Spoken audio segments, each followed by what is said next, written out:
নমস্কার, আমি প্রবীর।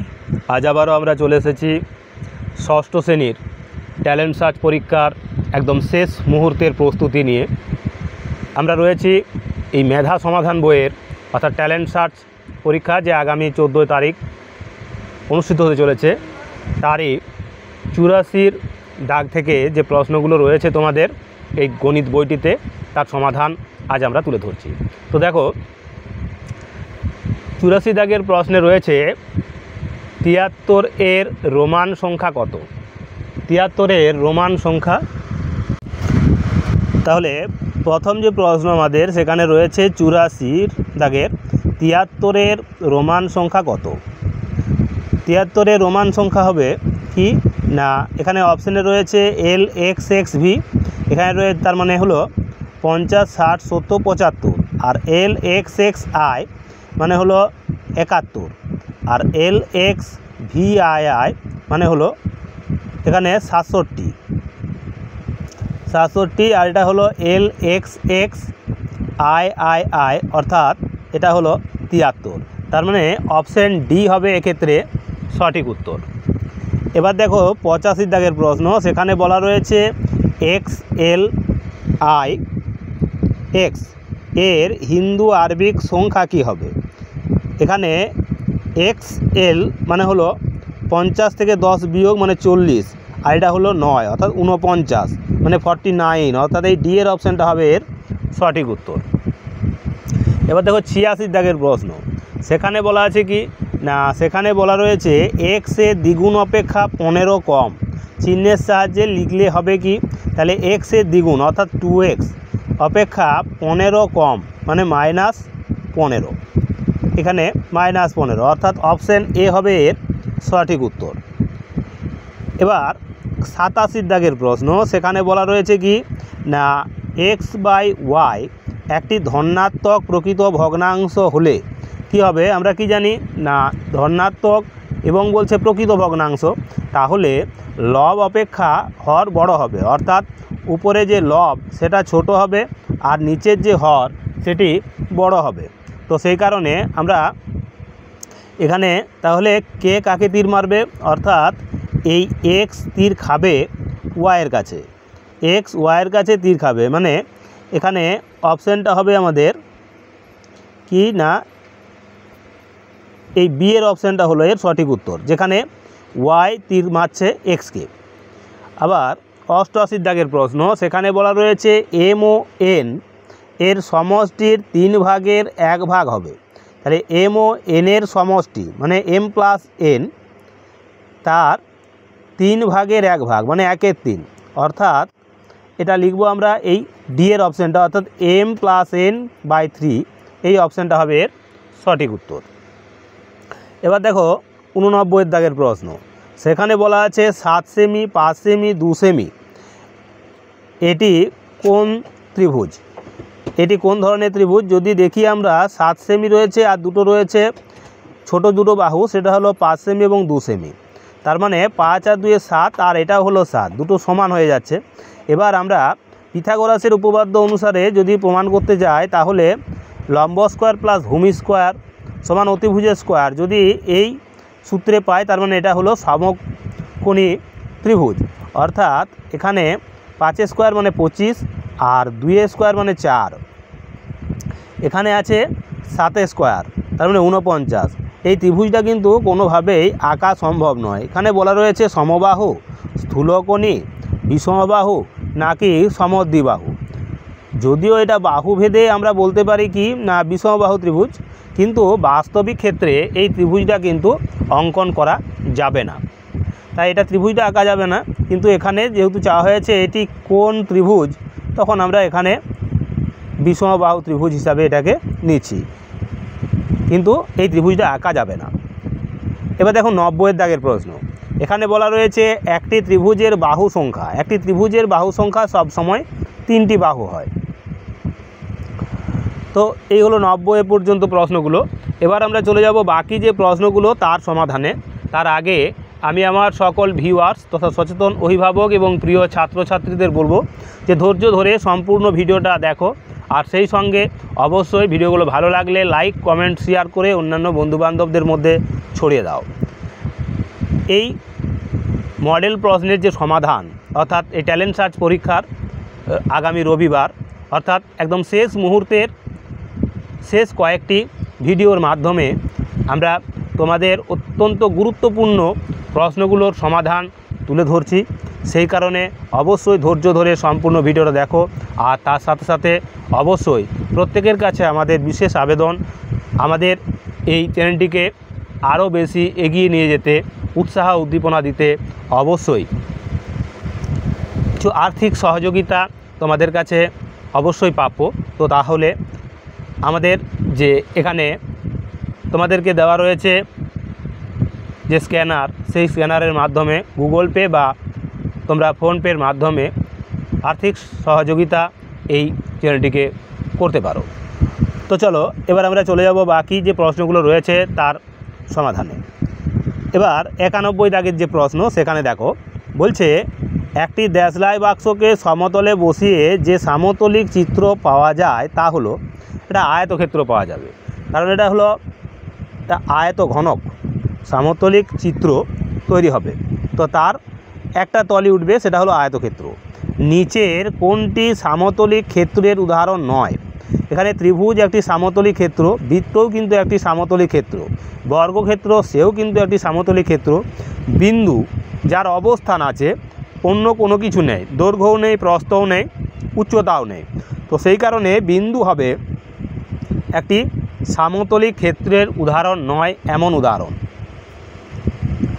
আয়তক্ষেত্রের ক্ষুদ্রতর বাহুকে কি বলে? আয়তক্ষেত্রের ক্ষুদ্রতর বাহুকে প্রস্থ বলা হয়, প্রস্থ বলা হয়। এবার দেখো 34 দাগের প্রশ্ন, 94 দাগের প্রশ্ন বলা রয়েছে লুডো ছক্কায় কয়টি তল দেখতে পাও? একটা লুডো ছক্কাতে আমরা মূলত 6টা তল দেখতে পাই, অর্থাৎ 6টা তল থাকে।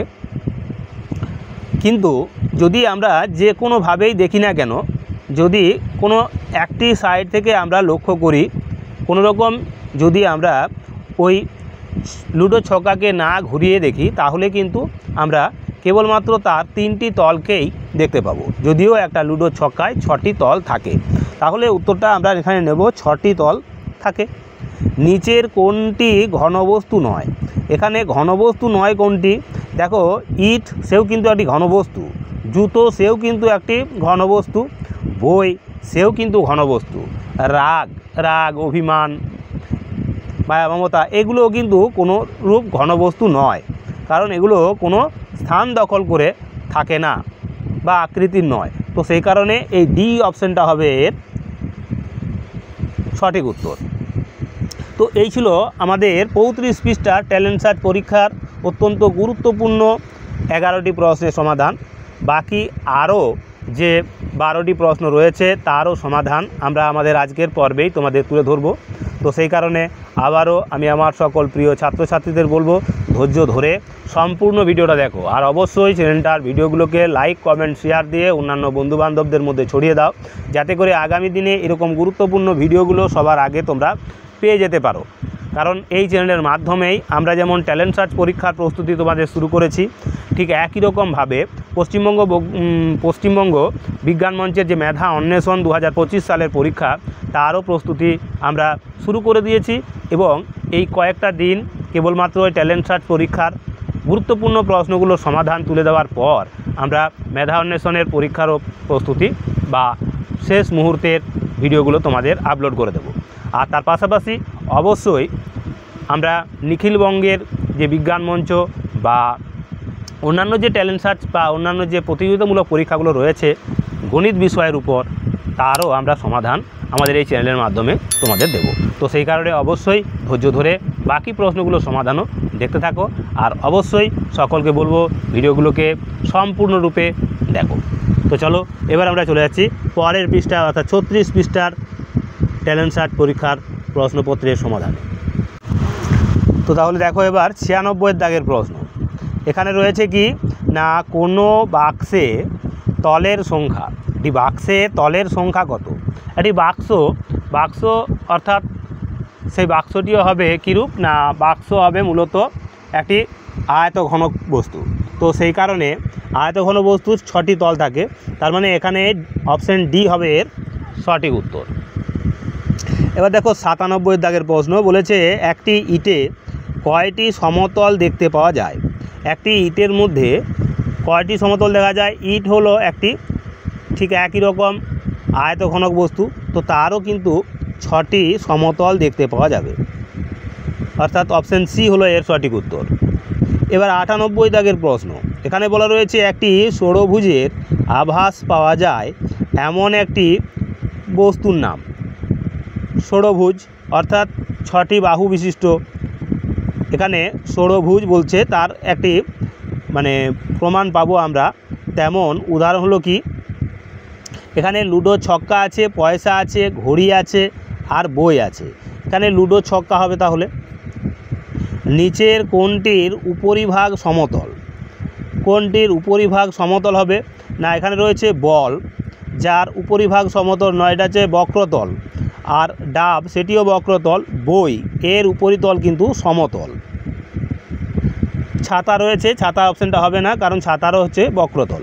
তো এটা হবে কি না, বই হবে, ও উপরিতল সমতল হবে।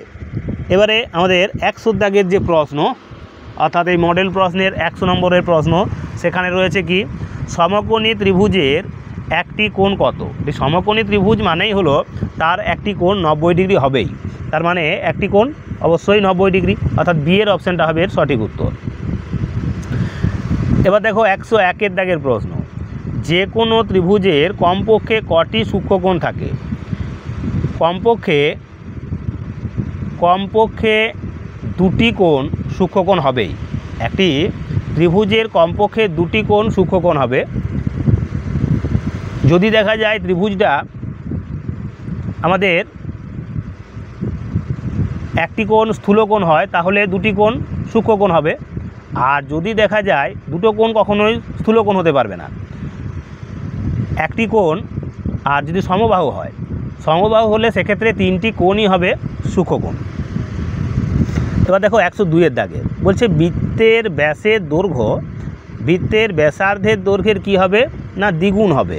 এখানে অপশান এ হবে এর সঠিক উত্তর। সিজিডি হলো, সিজিডি কি না, এটা হলো উচ্চচাপ, এটা উচ্চচাপ। এবার বলেছে 104 দাগের প্রশ্নে যে ত্রিভুজের কোণগুলির সমষ্টি কত? ত্রিভুজের কোণগুলির সমষ্টি কত হবে? না, একটি ত্রিভুজের 3টি কোণের সমষ্টি সবসময় 180 ডিগ্রি হবে।